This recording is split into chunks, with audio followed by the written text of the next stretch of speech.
नमस्कार, मी राहुल कुलकर्णी. संतश्रेष्ठ ज्ञानोबा माऊली आणि तुकोबाच्या भूमीत आहोत आपण. इंद्रायणी आहे आणि बघा बरं कीर्तनाचा कसाचा मृदंगाचा आवाज येतोय. निरूपण चालू आहे. कदम महाराजाचं आहे. शेवटच्या टप्प्यात आलं आहे आणि विषय तसा आता महाराष्ट्रात आहे तो कीर्तनाशी संबंधितच आहे, पण थेट नाही आहे बरं का. आणि हे खरे वारकरी आहे यांना काहीच माहीत नाही.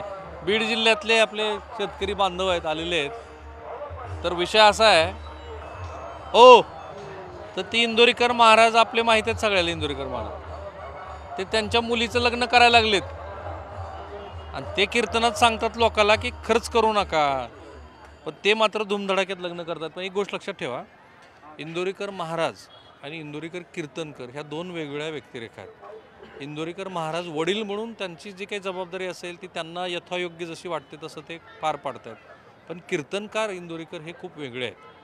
कारण ज्या संतश्रेष्ठांनी महाराष्ट्राला जातीभेदापासून कसं दूर जावं, आपल्याच जीवनामध्ये आपल्याला निहित केलेलं जे कार्य आहे ते करत असताना सुद्धा समाजाची कशी सेवा करावी हे संत तुकोबांनी सांगितलं. अनेक अभंग आहेत त्यांचे. पण म्हणूनच कीर्तनकाराची जबाबदारी अधिक आहे. तर ही बरीचशी मंडळी आपल्यासोबत आता इंद्रायणीच्या काठावरती आहेच. तर कीर्तनकाराची जबाबदारी अशी आहे की कीर्तनकार जो बोलतो तसंच त्यांना आचरण करायला हवं अशी साधारणतः अपेक्षा. महाराज जरा तुमचा परिचय द्या बरं. मी किशोर महाराज धुमाळ. मी तसं अहिल्यानगर जिल्ह्यातील अकोले तालुक्यातीलच आहे. बरं गाव महाराजांची माझी गावाची शिवच आहे. बरं. महाराजांनी जो साखरपुडा केला त्या साखरपुड्याला मी देखील उपस्थित होतो त्या ठिकाणी. वा. तर साखरपुडा करत असताना महाराज एक वडील म्हणून महाराजांचं जे वक्तव्याचा हा दुर्वास आपल्याला त्याचा विपर्यास वेगळा करण्यात आलेला आहे की महाराज म्हटले कुठलेही काम करताना की कर्ज काढून कुठे काम करू नका, आपली परिस्थितीपासून पाहून आपली काम करा, अशी महाराजांचा तो उद्देश होता. महाराजांनी त्याचं स्पष्टीकरण त्या साखरपुड्यामध्ये दिलं होतं की बाबा, आणि महाराजांनी साखरपुड्याला बोलावलं त्यांचे प्रेम करणारीच व्यक्ती सगळी त्या ठिकाणी आलेली होती. त्यामुळे साखरपुड्यात महाराजांचं काम पाहता आपण समाजाप्रती अनेक परंपरांच्या विषयी त्यांनी वक्तव्य केलेलं आहे की समाजामध्ये अनेक पद्धतीच्या महिलांविषयी असेल, विविध समाजाविषयी असेल, त्यांनी त्याच्या उत्कृष्ट काम त्यांनी केलेलं आहे. असं आहे महाराज, मी तर त्या काय साखरपुड्याला नव्हतो आणि महाराष्ट्रातले एक बहुसंख्य प्रेक्षक नसतील, तर तो साखरपुडा झाला किती वाजता, किती लोक होते, काय सोहळा होता, कुणी कुणाला आहेर केले? तर त्या साखरपुड्यामध्ये वारकरी आला, राजकीय आला, कुठल्याही क्षेत्रात आला तर त्याला कुठेही खुर्ची बसायला नव्हती. सर्वांना समान वागणूक होती. पूर्णपणे समान वागणूक देताना कुठेही कोणाचा सन्मान नाही. सन्मान केला तर एक विठ्ठलाची मूर्ती देऊन की वारकऱ्याप्रती बाबा एक विठ्ठलाची मूर्ती घरात पूजा करता ठेवली जाईल अशा उद्देशानेच एक सन्मान केला गेला. तिथे कोणाचा अपमान केला गेला नाही, तिथे कोणाला मोठेपणा दिला गेलेला नाही. अशा प्रती महाराजांनी तो करताना जवळजवळ 3-3.5 लोक तिथे साखरपुड्याला होती. किती वेळ चालला सोहळा? साखरपुडा एक चालला असेल, 1-1.5-2 तास चालला असेल. आहार उपचार काही कुठला केला नाही. कुठल्याही नाही, कुठल्याही कोणालाही समान वागणूक प्रत्येकाला येणाऱ्याला दिली. वारकऱ्यांना समान वागणूक दिली. कोणीही तिथे वारकरी वेशामध्ये होता. सगळेजण जवळजवळ वाढणारे असतील वारकरी वेशामध्ये होते, बाकीचे सगळे वारकरी वेशामध्ये होते, जेणेकरून वारकरी संप्रदायाचा कुठेही अपमान होणार नाही. कुठेही त्याची काळजी महाराजांनी अगोदर ती घेतलेली होती. राजकीय नेते पण आले होते. राजकीय नेते पण भरपूर होते. गोष्टीत बाळासाहेब थोरात होते, अमोल खताळ तिथले होते, सत्यजित तांबे होते, राजाभाऊ वाजे होते खासदार. अनेक मान्यवर त्या ठिकाणी ज्यांना जसा वेळ मिळेल ते भेट देऊन गेले. पण तिथे कोणीही स्टेजवर नव्हतं, सर्वजण खाली होते. आणि भोजन व्यवस्था एक सर्वांनी आपली महाराष्ट्रांची भोजन पद्धती आहे अशा पद्धतीचं भोजन त्या ठिकाणी होतं. जसं की जे आपलं आहे रेग्युलर डाळ भात असेल, जी रेग्युलर आपलं चपाती भाजी असेल असं भोजन त्या ठिकाणी होतं. ते लोकांना जो त्याच्यात बडेजाव दिसला तो काय होता? बडेजाव नाही, समाजाप्रती महाराजांचं काम समाजापुढे येताना हे चुकीच्या पद्धतीने काही ट्रोल जे करतायत ते करताना महाराजांचं काम ज्या पद्धतीने घ्यायला पाहिजे, जो शब्द ज्या पद्धतीने घ्यायला पाहिजे नाही, शब्दाचा कुठेतरी विपर्यास केला जातोय आणि महाराजांना ट्रोल केलं जाते त्या पद्धतीने. चला, हे महाराज स्वतःच इथं उपस्थित होते. हो महाराज, तुमचाही परिचय करून द्या. माझं नाव अंगद महाराज शिर्के. राहायला मी आळंदीतच गेली 25 वर्ष. आळंदीमध्ये राहत असताना आणि वारकरी संप्रदायाची आपण यथायोग्य सेवा करत असताना हल्ली जो विषय चाललेला आहे निवृत्ती महाराजांच्या मुलीच्या लग्नासंदर्भातला, खरं जर आपण बघितलं तर कोणताही बाप आपल्या मुलीच्या लग्नामध्ये कुठलीही कमतरता पडू नये याची अतिशय मनापासून काळजी घेत असतो. महाराज असा आहे, परंतु तो विषय झाला तिथं सांगून हो की वडील म्हणून इंदोरीकर महाराजांनी काय केलं ते झालं. आपण कीर्तन करायचं ना, ते त्यांनी अनेक वेळेला सांगितलं की खर्च करू नका म्हणून.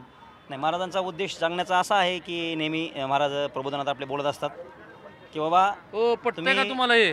जमीन वगैरे विकून खर्च करू नका. हां. तुमच्याकडे जर तुमची तशी आर्थिक जर परिस्थिती तशी चांगली सक्षम असाल तर आता हल्ली काय झालं पुणे जिल्ह्यामध्ये म्हणा इकडे तिकडे म्हणा जमिनीचे प्रचंड भाव वाढलेले आहेत. लोकांच्याकडे अत्यंत फार मोठा पैसा आलेला आहे आणि असे जमिनी विकून जर तुम्ही लग्न मोठी करत असाल तर ते खऱ्या अर्थाने चुकीचा समज समाजामध्ये जाऊ शकतो. आणि ज्यांच्याकडे खरोखरच जी व्यक्ती सक्षम आहेत बाबा पैशानं वगैरे त्यांनी जर आपल्या मुलीची जर हौस पूर्ण केली तर त्यामध्ये कुठलं गैर नाही असं तरी मला वाटतं. आता हे असं आहे की संताची जी शिकवण आहे, तुम्ही दोघांनी जे सांगितलं ते असं वाटेल की त्यांना फक्त आपण वडील म्हणूनच बघतोय, पण ते कीर्तनकार आहेत म्हणून. वडील म्हणून सर नाही आहे, वडील म्हणून नाही, महाराजांनी समाजाप्रती समाजाचा जबाबदारी व्यक्ती म्हणून तिथे जबाबदारी निभावलेली आहे प्रति. त्यांनी त्याचा उल्लेख त्या ठिकाणी केलेला होता काय उल्लेख केला? की बाबा लोक माझ्यावर टीका करतील की महाराजांनी काय केलं बाबा, महाराज बोलतात एक आणि करतात एक. इथं विचार हो माऊली, ते खर्च जे केला ते पटतंय का तुम्हाला? आता महाराज सांगतील ते तिथे साखरपुड्याला होते. ते होते साखरपुड्याला, पण आपण बघितलं की होय माऊली? नाही, नाही बघितलं. हां, आम्ही तर वारीच्या सोहळ्यात होतो, आम्हाला तिकडे नाही बघितलं. हां, राहिला तुमचा मुद्दा, मध्येच तोडला मी तुम्हाला. तर त्या प्रती होती, कारण महाराजांनी जो साखरपुडा केला होता मुलीप्रती, बाबा एखादा बाप आपल्या मुलीसाठी प्रत्येक बाप गरीबातला गरीब बाप जरी असेल किंवा अन्य श्रीमंत जरी बाप असेल, तो मुलीसाठी कुठली कमतरता भासू देत नाही. त्याच्या मुलीच्या यथायोग्य काय करता येईल त्या मुलीचा खर्च करण्यात येत असतो.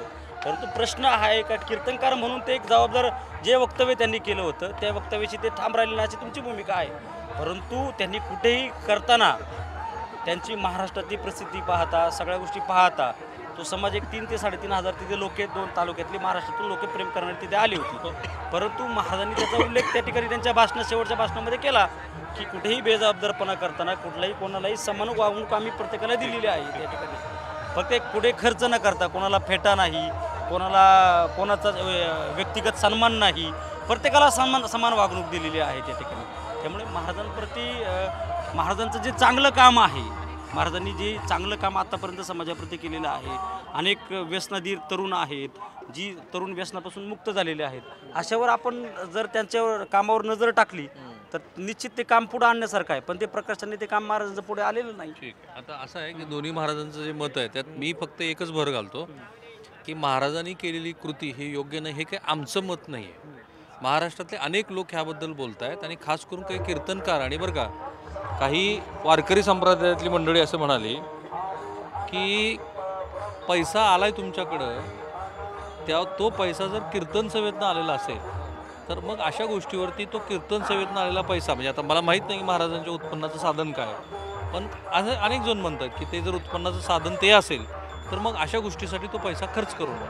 नाही, बरोबर आहे. याच्यात एक गोष्ट महत्त्वाची, त्यांना शेती वगैरे बी आहे, उत्पन्नाचं दुसरंही साधन आहे.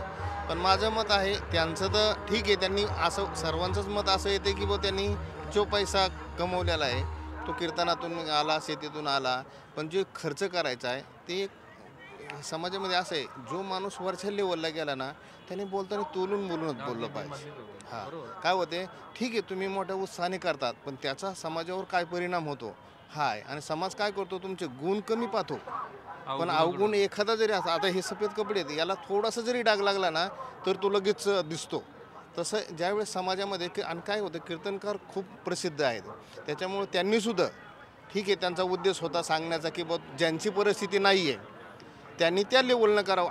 आज सध्या परिस्थिती अशी झाली की एखाद्या माणसाने खूप मोठं लग्न केलं ना की काहीची परिस्थिती नाही आहे, ती जमीन विकतात, काही करतात आणि त्या पद्धतीने करतात. त्यांचा उद्देश तो होता, तरी पण तो मोठे आहेत, महाराष्ट्रात फेमस आहेत, तर त्यांनी मोठ्यापणाने त्यांनी बोलणंसुद्धा तोलामोलानीच बोलायला पाहिजे असं वैयक्तिक माझं मत आहे. आणि खर्चही तसंच करायला पाहिजे. एक आदर्श झाला असता लोकांना.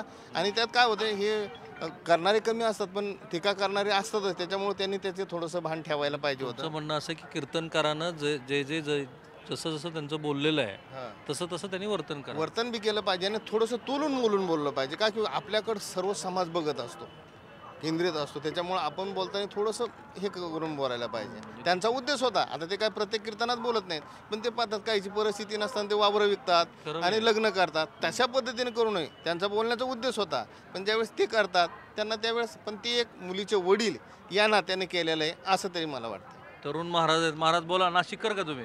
पूर्ण नाव सांगा महाराज. घ्या ही माईक. भूषण महाराज बैरागी रामायणाचार्य. तर ज्या ठिकाणी इंदुरीकर महाराजांनी खर्च केला असं म्हणतात, त्या दृष्टीने एक बोलू इच्छितो की मी महाराज, त्यांचं म्हणणं होतं की तुम्ही कर्ज काढू नका, लग्नासाठी कर्ज काढू नका. कारण कर्ज काढायचं आणि नंतर मग ते काहींना फेडणं होत नाही, काहींची गरीब परिस्थिती असते, ते फेडणं होत नाही, त्याच्यासाठी काही आत्महत्या करतात लोक, बरोबर आहे की नाही. आणि जे लोक ज्यांना म्हणत असं तुम्ही एवढं मोठं लग्न करायला नव्हतं पाहिजे, बरेच लोक प्रमाण देऊन जातात, बोली तशी चालली त्याची वंदावी मी पावली. आता तीच म्हणणार होतो, मला शब्द लवकर सुचला नाही. आणि मग असं म्हणतात, पण मग जे जर त्यांना म्हणत असाल तुम्ही पैसे एवढा खर्च करायला पाहिजे, ठीक आहे, ते लग्न करायचं, फक्त कर्ज काढायचं नाही, महाराजांसारखं लग्न करायचं.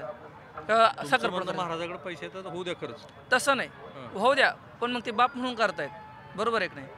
आणि त्यांच्याकडे तुम्ही त्यांचं अवगुण बघण्यापेक्षा त्यांच्याकडे कार्य काय ते बघा, किती अनाथ विद्यार्थी सांभाळतात. जरा हे सांगा, 5-10 कार्य सांगा बरं. त्या ठिकाणी त्यांच्या ठिकाणी गोशाळा आहे, तो माणूस स्वतः गायीची सेवा करतो, की शेण काढणं सगळं म्हणजे एखादा मोठा महाराज असला ते करत नाही. पण मग इंदुरीकर महाराज ठीक आहे, आणि त्यांचं कुठलं वक्तव्य ते खोटं बोलतात नाही. आजपर्यंत जेवढे त्यांनी कीर्तनामध्ये बोलले ते खरंच बोलले.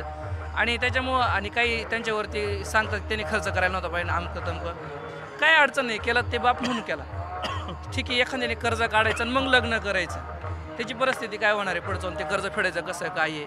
महाराजांचा बोलण्याचा उद्देश हा होता की बाबा तुम्ही लग्न करा, पण आपली परिस्थिती त्या माने लग्न करा, जास्त याच्याकडून ते कर्ज काढू नका. त्याच्याकडे पैसे आहे, त्या माणसाने खर्च करायला काय अडचण नाही. त्याच्यामुळे मी इंदुरीकर महाराजांचं समर्थन करतो. महाराजांनी ते केलं ते काही चुकीचं केलं नाही. ठीक आहे. आता हे 4 सेवा क्षेत्रातली माणसं बघितल्यावर मला जरा हे सर्वसामान्य, येऊ का महाराज, येऊ का तिकडं, येऊ का तिकडं, द्या जरा जागा मला पलीकडे. हे इंद्रायणीचा काठ आहे आणि हे अस्वच्छता बघून मला फार वाईट वाटतं की इतकी अस्वच्छ आपण नदी ठेवतो. हो, वास इतका यायला लागला आहे, तशी तरी एवढा खराब. बरं, आता आपण कीर्तनकाराला, कीर्तन ऐकतो का नाही? सगळीच ऐकतो. तुमचा आवडता कीर्तनकार, तुमचा आवडता कीर्तनकार काय आहे का असं कोणी? काय सगळे सारखेच असतात. सगळेसारखे. होय, तुमचा आमचा आवडतं कीर्तनकार आमचे भगवान महाराज शास्त्री. शास्त्री भगवान बाबा. आमचे चैतन्य महाराज देगलूरकर. देगलूरकर महाराज आहेत. हां. आमचे पण भगवान महाराज शास्त्री आहेत. कारण आमचं गावच त्यांच्याकडे आहे असं आहे ना. का? हा, वरपगाव तिथं 2 लहरी, दसरे झाले तिथं काय? वरपगाव लहरी आणि विडा, तिन्ही गादीवरचे तेच इथं मेन. भगवान महाराजच आहेत सगळे. आता काय झालं तुम्हाला सांगतो मी. ते इंदुरीकर महाराज आपल्याला सगळ्याला माहिती आहे. त्यांनी त्यांच्या मुलीच्या लग्नाचा खर्च लय जोरात केला. आता टीका सुरू झाली की महाराजांनी आपल्या मुलीचा खर्च असा करावा की करू नये. आपल्यासारख्याला जर सांगत असतील ते खर्च करू नका एवढा, तर त्यांनी सुद्धा नाहीच करायला पाहिजे ना. मग हे आपलं माझं तर वैयक्तिक मत आहे की बाबा आपल्याला आपल्याला एक सांगत येतं आणि ते एक करतात असं नाही व्हायला पाहिजे. की त्यांना करीनात का त्याचे बदल नाही करा. आपल्याला सुद्धा त्यांची बंदी नाही की करू नका, पण ते सांगत येते एक आणि मग ते स्वतः करते. एवढं होय. बरोबर आहे ते म्हणते. काय त्यांचं जाऊ दे, तुमचं काय मत? काम तरी काय तेच मत आहे काय. हां. हॅलो, बरोबर आहे ते म्हणतात ते. पण आता हे सगळं बरोबर म्हणल्यावर मला एक प्रश्न पडला आहे, जे कीर्तनकार कीर्तनातून सांगतेत ते आपण ऐकून तसं वर्तन करतो का कधी? हो, हा? आपण तसं वर्तन करतो का जे कीर्तनकार सांगतात? जे सांगतात ते करतात ना. आता इंदुरीकर महाराजांनी जरी सांगितलं असतं तर त्यांनी काय सांगितलं त्याचा मुद्दा तुम्ही पाहिला का? ते काय म्हणलेले आहेत, ज्याची परिस्थिती जसं असेल तसं, ज्याच्याकडे समजा पैसाच नाही त्यांनी साध्या पद्धतीने लग्न करा, ज्याच्याकडे पैसा आहे त्यांना असे बोललेले नाहीत इंदुरीकर महाराज. हे अफवा आहे, लोकांना कळत नाही, हे समाजापर्यंत पोहोचलेलं नाही आहे खरं सांगायचं म्हणजे. पण इंदुरीकर महाराजांचं अजून तुम्ही कीर्तन चांगले ऐका आणि मग नावं ठेवा त्यांना. विनाकारण का नावं ठेवता?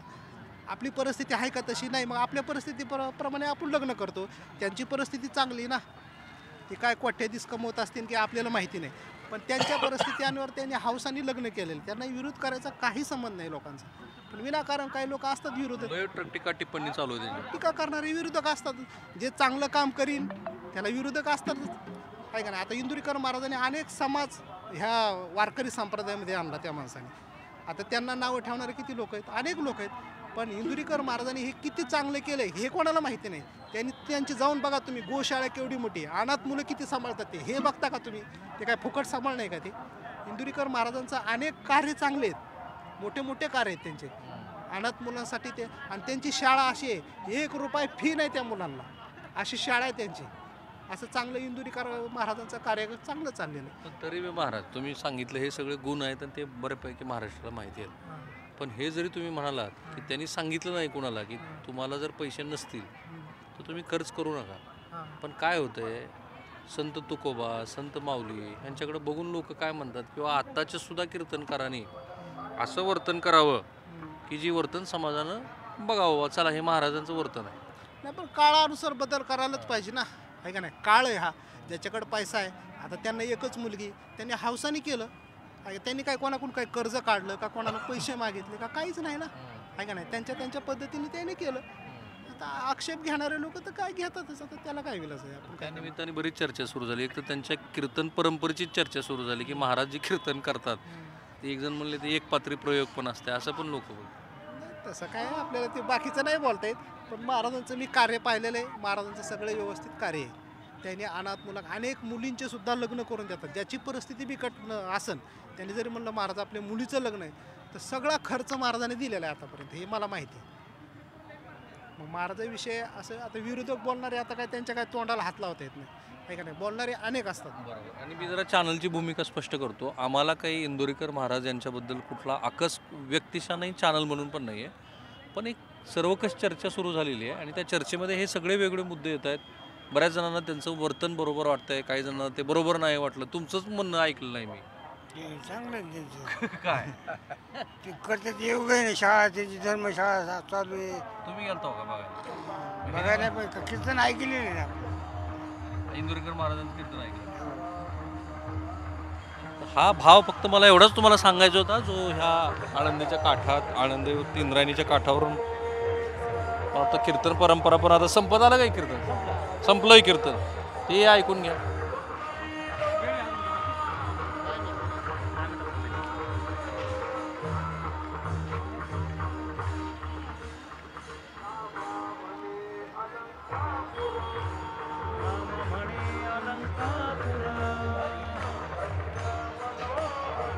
कॅमेरामॅन निकेतन मानेसह मी राहुल कुलकर्णी, NDTV मराठी, आळंदी.